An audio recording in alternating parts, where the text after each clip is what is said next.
पाकिस्तान की सबसे बड़ी प्रॉब्लम इसकी ज्योग्राफी है। इसकी इसी ज्योग्राफी की वजह से पाकिस्तान की कभी इसके नेबर्स के साथ नहीं बन सकती, क्योंकि पाकिस्तान के सभी बॉर्डर्स एक अननेचुरल बॉर्डर्स हैं और कोई भी नेचुरल ज्योग्राफी जैसे रिवर्स या माउंटेन्स इसे इसके नेबर से अलग नहीं करते हैं। जैसे फ्रांस की ज्योग्राफी दुनिया में परफेक्ट ज्योग्राफी समझी जाती है। फ्रांस के साउथ में पायरेन्स माउंटेन्स इसको स्पेन से अलग करते हैं और ईस्ट में एल्प्स माउंटेन और राइन रिवर इसे इटली और जर्मनी से अलग करते हैं, जबकि नॉर्थ और वेस्ट में इंग्लिश चैनल और आर्टिक ओशन है जो इसे एक नेचुरल डिफेंस देते हैं। और इसी तरह स्विट्जरलैंड एल्प्स माउंटेन की वजह से एक किला है। वर्ल्ड वॉर 1 में स्विट्जरलैंड की ज्योग्राफी की वजह से ही किसी कंट्री ने इस पर अटैक नहीं किया था।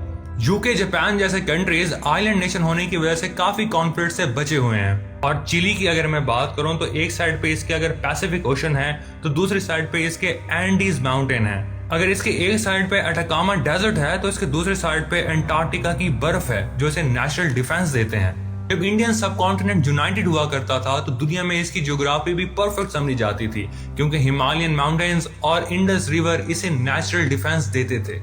अगर यूएसए आज दुनिया की सुपर पावर समझा जाता है तो इसकी सुपर पावर बनने में इसकी ज्योग्राफी का बहुत इंपॉर्टेंट रोल है। अगर इसकी एक साइड पे पैसिफिक ओशन है तो दूसरी साइड पे अटलांटिक ओशन है और कनाडा वाले साइड पे लेक्स और माउंटेन्स एक नेचुरल डिफेंस बनाते हैं, जबकि मैक्सिको वाली साइड पे एक डेजर्ट की वजह से नेचुरल डिफेंस बन जाता है। और इसके दोनों नेबरिंग कंट्रीज भी इसके फ्रेंड्स हैं, इस वजह से यूएसए को एक नेचुरल डिफेंस मिल जाता है। मगर अगर हम पाकिस्तान की बात करते हैं तो पाकिस्तान के बॉर्डर्स बिल्कुल भी नेचुरल नहीं है और उसकी सबसे बड़ी वजह है ब्रिटिश, क्योंकि ब्रिटिश ने इंडियन सब कॉन्टिनेंट को हिंदू और मुस्लिम मेजॉरिटी की बेसिस पे डिवाइड किया था, ना कि किसी ज्योग्राफी की बेस पे।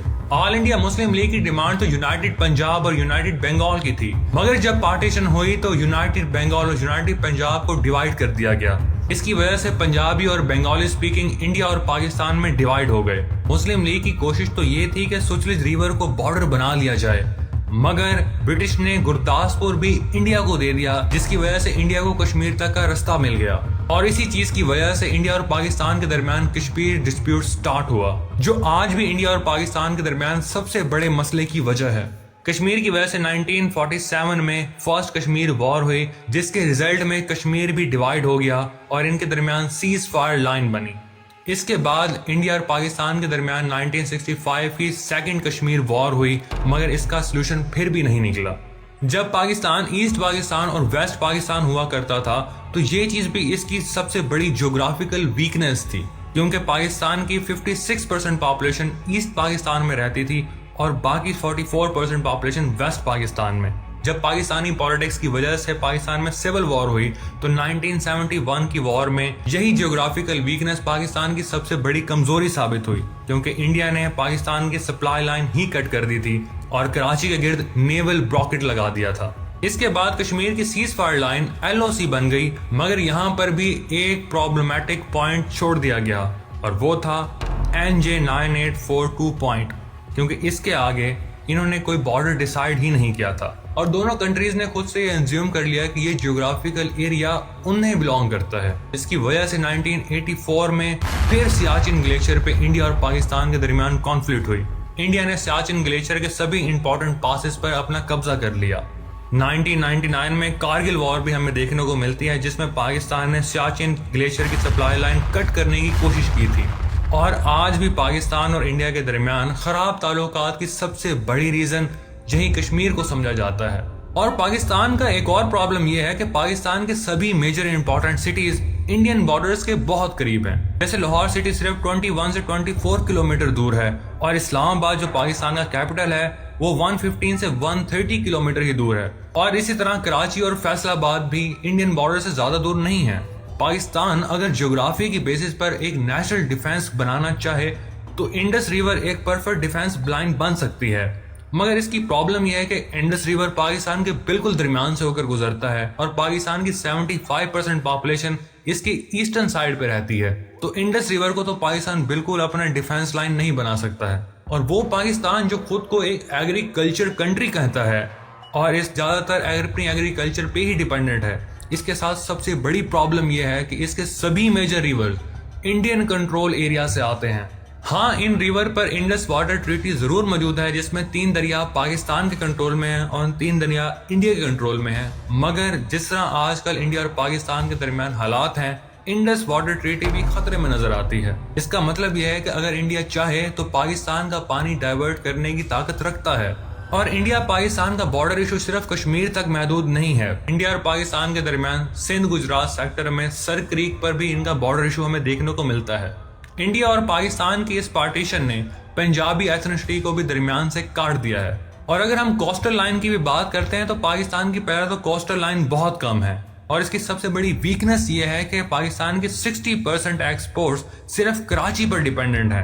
पाकिस्तान के पास गवादर का ऑप्शन है मगर वो कराची का अल्टरनेटिव नहीं बन सकता। इसका मतलब यह है कि वॉर वगैरह की सूरत में इंडिया पाकिस्तान पर नेवल ब्लॉकेट लगा सकता है, जिसकी वजह से पाकिस्तान टेम्परेरी तौर पर एक लैंड लॉक कंट्री बन सकता है। इस जियोग्राफिकल वीकनेस की वजह से पाकिस्तान की इकोनॉमी पर डायरेक्ट अटैक किया जा सकता है। पाकिस्तान अपना सेकंड लार्जेस्ट बॉर्डर अफगानिस्तान के साथ शेयर करता है, लेकिन अफगानिस्तान के साथ भी सेम प्रॉब्लम है जैसे इंडिया के साथ है। जैसे इंडिया पाकिस्तान का बॉर्डर पंजाबी एथनिसिटी को दरमियान से डिवाइड करता है, वैसे पाकिस्तान और अफगानिस्तान का बॉर्डर भी पश्तून एथनिसिटी को दरमियान से डिवाइड कर देता है।